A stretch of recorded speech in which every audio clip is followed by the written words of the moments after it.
책 주목. 책 주목에서 135번째로 읽어드리는 책은 데이비드 폴리슨이 쓴 고통의 길에서 은혜를 만나다입니다. 데이비드 폴리슨은 적당한 고난에 대한 치유책을 제시하지 않는다. 고통의 본질로 들어가 인간의 이해를 벗어난 영역까지도 하나님이 다스리심을 선포한다. 문제는 고난의 종류나 고난의 강도가 아니다. 고난 가운데 누가 함께 하시느냐의 문제다. 고난의 이유를 찾는 사람들에게 폴리슨은 고난의 해답은 언제나 하나님의 임재라고 말한다. 맞다. 우리의 고통과 강하고 부드러우신 하나님을 함께 연결시켜야 한다.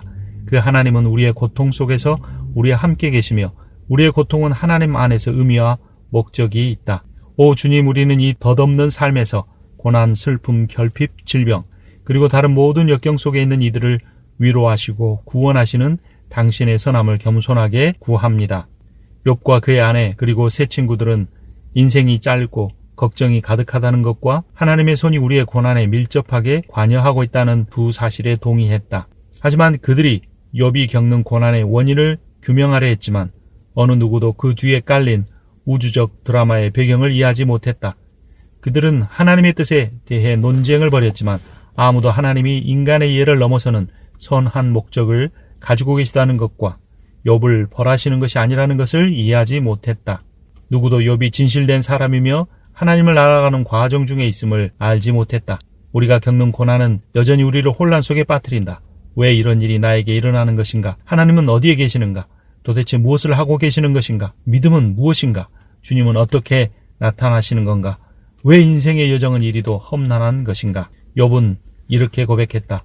내가 알기에는 나의 대속자가 살아계시니 마침내 그가 땅 위에 서실 것이라. 내 가죽이 벗김을 당한 뒤에도 내가 육체 밖에서 하나님을 보리라. 내가 그를 보리니 내 눈으로 그를 보기를 낯선 사람처럼 하지 않을 것이라. 내 마음이 초조하구나. 마침내 욥은 깨달았다. 주님은 폭풍 가운데서 대답하셨고 욥은 이렇게 말했다. 이제는 눈으로 주를 배움나이다. 어두운 데에 빛이 비치라 말씀하셨던 그 하나님께서 예수 그리스도의 얼굴에 있는 하나님의 영광을 아는 빛을 우리의 마음에 비추셨다는 사도 바울의 고백과 욥의 고백은 일치된다. 당신이 궁핍, 상실, 장애 그리고 고통에 처할 때 어떻게 우리 주님 되시는 예수 그리스도의 아버지께서 당신을 만나시고 위로하시는가? 절대 당신의 삶이 안전하고 쉬우면서 평탄하고 건강하며 번영할 것이라 약속하지 않으신다. 오히려 우리는 위험, 어려움, 혼란, 질병 그리고 상실을 확실하게 경험한다. 그리고 하나님의 사랑받는 자녀들 중에는 특별히 육체적 질병, 가난, 고립, 배신, 상실로 점철된 삶을 살아가는 이들도 있다. 우리 모두에게 죽음은 불가피하며 임박한 마지막 고통이다. 우리는 잠깐 피어났다가 바람이 스치면 시들어 흔적도 남지 않고 사라진다. 물론 개화기에 아름다운 꽃이 피어나듯 사람들은 대체로 좋은 것을 어느 정도 맛보며 산다. 가족의 보살핌, 일용할 양식, 특별한 만찬, 적당한 건강, 친구, 동료, 아름다움의 순간, 뭔가를 잘해낼 수 있는 기회, 헌신적 사랑, 아이들의 웃음소리, 잘 일궈낸 직장, 업무 후 갖는 휴식의 순수한 기쁨, 숙면 등을 누린다. 하지만 문제는 이런 것들이 영원하지 않는다는 것이다. 그래서 고난을 통해 진정한 믿음이 깊어지고 밝게 빛나며 지혜가 커간다. 고통은 상상 속 신들에게 거는 덧없는 희망을 우리에게서 모두 가져가 버린다. 인생의 목표를 상실하는 것이 분수령적인 회개를 가져온다. 우리는 매일의 일상에서 한날의 괴로움과 마주하게 된다. 어떤 괴로움은 오늘 살짝 스쳤다가 내일이 되면 잊히는 가볍고 순간적인 것일 수 있다. 또 어떤 어려움은 한 계절 동안 이어지기도 한다. 어떤 문제는 재발하고 약해지기를 주기적으로 반복한다. 만성적인 고통도 있다. 우리는 이렇게 고난이 가득한 인생을 어떻게 살아갈 수 있을 것인가? 우리는 고난의 유익을 많이 발견할 수 있다. 특히 고난 중에 있을 때야 비로소 얼마나 자신에게 지혜가 부족한지 발견할 수 있게 된다. 당신은 과거에 고난을 겪었고 현재도 겪고 있으며 미래에도 고난을 겪게 될 것이다. 이런 고난 가운데 살아가는 우리는 그 고난과 어떤 태도를 취하는가가 매우 중요하다. 고난을 받을 때 지푸라기라도 잡고 싶은 심정이지만 하나님은 보이지 않고 침묵하시며 멀리 계신 것만 같이 느껴진다. 위협과 고통 그리고 상실감이 길고 큰 소리를 내지른다. 하나님은 듣지 못하시고 절망의 나락으로 떨어지는 소용돌이를 거꾸로 돌리지 않으시는 것처럼 보인다. 하지만 하나님이 일하고 계심을 기억하라. 성령님이 새로운 창조의 시대에 하나님의 말씀, 임재, 사랑을 우리의 마음에 전하려 고난을 받을 때 강력하게 또 친밀하게 역사하신다. 그러므로 사망이 음침한 골짜기를 지날지라도 약한 것에 두려워할 필요가 없다. 그분이 당신과 함께 계신다. 하나님의 음성은 아픈 것보다 더 깊고 어두운 것보다 밝으며 잃어버린 것보다 더 오래 지속되고 지금 일어난 일보다 훨씬 더 진실하기 때문이다. 예수 그리스도, 그분은 죄인들의 놀라운 친구가 되신다. 고난을 통해 우리는 예수 그리스도를 받아들여야 한다. 우리의 모든 죄를 용서를 보장하시는 그 주님을 만나야만 하는 것이다. 주께서는 자기 백성을 아신다. 이 놀라운 말씀은 불변의 진리다. 주님이 당신을 아신다. 당신의 온전함만 아니라 연약함도 아시는데 그대로 사랑하신다. 우리는 이런 질문들을 할 수 있다.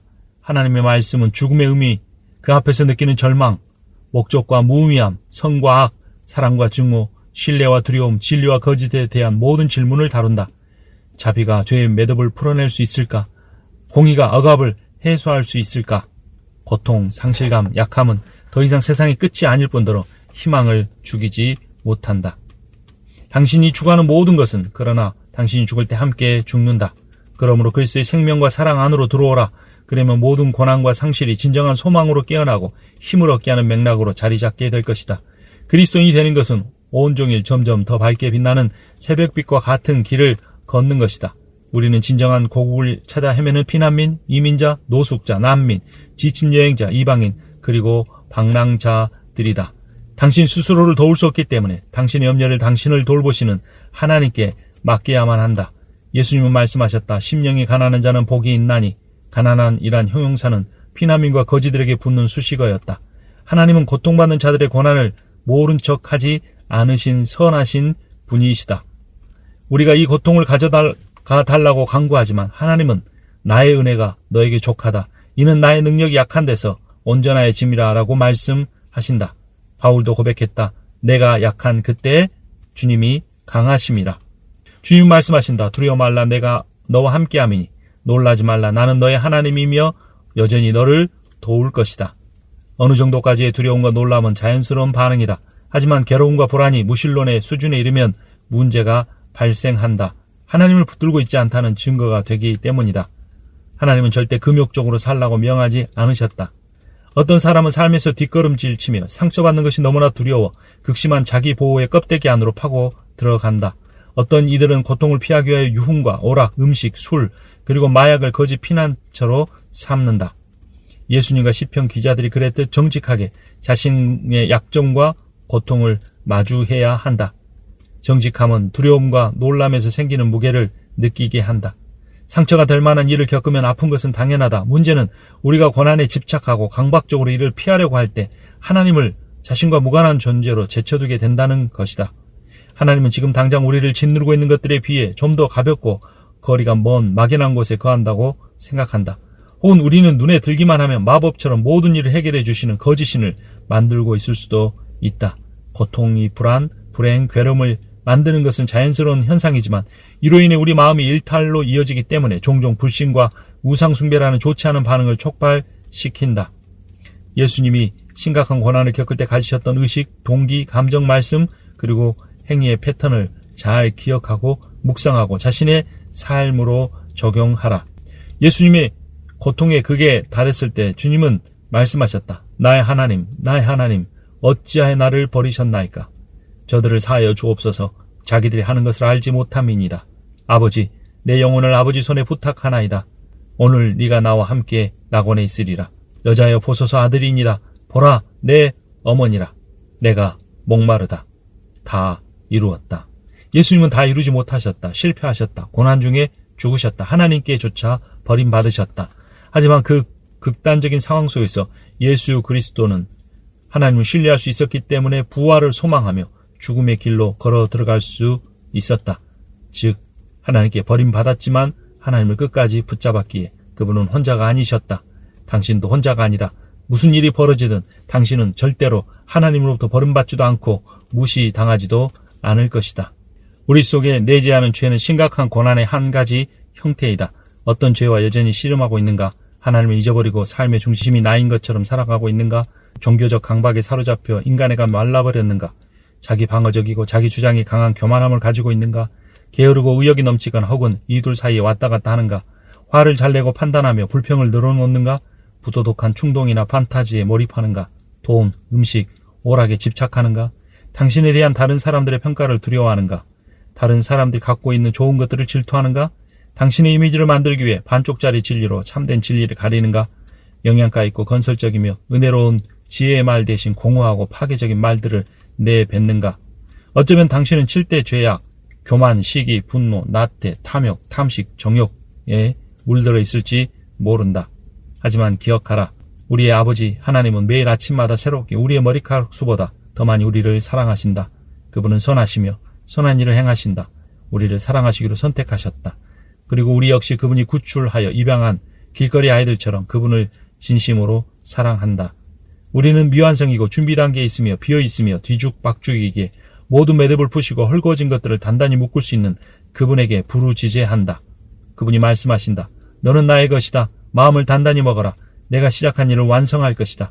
하나님과의 관계가 근본적으로 변하면 남아있는 죄악과의 관계도 철저하게 변한다. 죄는 죄악의 암덩어리고 가장 큰 손상을 입히는 장애이며 가장 기만적인 원수이고 가장 깊은 괴로움이다. 언쟁에서 화를 낼 때, TV 앞에 널브러져 있을 때, 로맨스나 에로티시즘의 판타지에 빠질 때, 날씨에 대해 불평할 때, 중요한 사람에게 잘 보이려고 하는 강박에 빠질 때, 걱정하고 잔소리하고 뒷담화할 때, 당신이 모든 것을 행하는 것이다. 대적, 호르몬, 마귀의 세력, 자라온 환경, 그 어떤 것도 당신이 육이 저지르는 죄악의 핑계거리가 될 수 없다. 당신이 저지르는 것이다. 하고 싶어 하기도 했지만 정신을 차리고 보면 사실 하고 싶지 않은 일일 것이다. 결국 당신은 정신을 차리게 된다. 그리스도인이라면 겪게 되는 이중적 의식의 갈등은 언제든지 극복할 수 있다.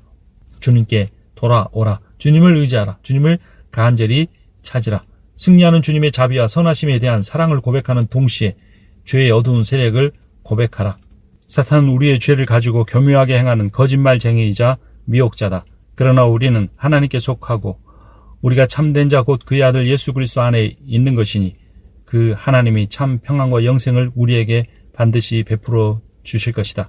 미래에 겪게 될 것이 무엇이든지 간에 당신을 자유하게 하고 두려움 없이 만드는 것을 하나님이 목표로 하신다. 그리고 말씀하신다. 나는 너를 절대 버리지 않을 것이다. 두려워 말라. 내가 너와 함께함이니. 놀라지 말라. 나는 너의 하나님이며 여전히 너를 도울 것이라. 내가 너를 강하게 하고 도와서 견고히 서게 하리라.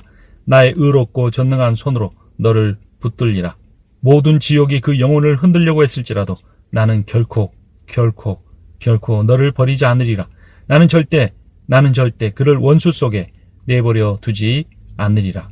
종종 고통스러운 고난에 처했을 때 우리는 생각한다. 왜 하필 나야? 왜 이런 일이 일어난 거지? 왜 지금? 도대체 왜? 이러한 상태는 도대체 언제까지 가는 거야? 우리는 그 답을 쉽게 얻을 수 없다. 하지만 분명히 우리가 알고 있는 사실이 있다. 이 모든 과정 속에서 하나님은 당신을 끝까지 돌보시고 당신과 함께 하실 것이다. 이 구원을 하나님이 시작하셨으니 이 구원을 완성하시는 분도 하나님이시다. 내 영혼아 주님을 송축하라. 너의 모든 죄악을 사하시고 모든 질병을 낫게 하시며 구덩이에서 너를 구원하여 내시고 인자하심과 공의로 너에게 관을 씌우시며 좋은 곳으로 너를 꾸미시며 만족하게 하셔서 너의 젊음을 독수리와 같이 회복되게 하시는 그분의 선한 행적을 잊지 말라. 주님은 고난을 통해 우리가 연약한 죄인임을 깨닫게 하시고 오직 하나님만 의지하게 하신다. 그 고난의 용광로를 지나갈 때 우리 안에 모든 불순물이 다 빠져나가고 정금이 된다. 그 정금은 사랑이다. 하나님을 통해 받은 사랑이며 사람들에게 흘려보낼 가장 좋은 것, 선한 것, 사랑이다. 우리를 정금과 같은 사랑으로 굳건하게 세우신 뒤에 주님이 우리를 믿음 없는 세상에 믿음을 주시고 소망 없는 세상에 소망을 주시고 사랑 없는 세상에 사랑을 주시고 죽어가는 세상에 생명을 주실 것이다. 하나님이 약속하신 것이 나를 통하여 이루어질 것이다. 책 주목이었습니다.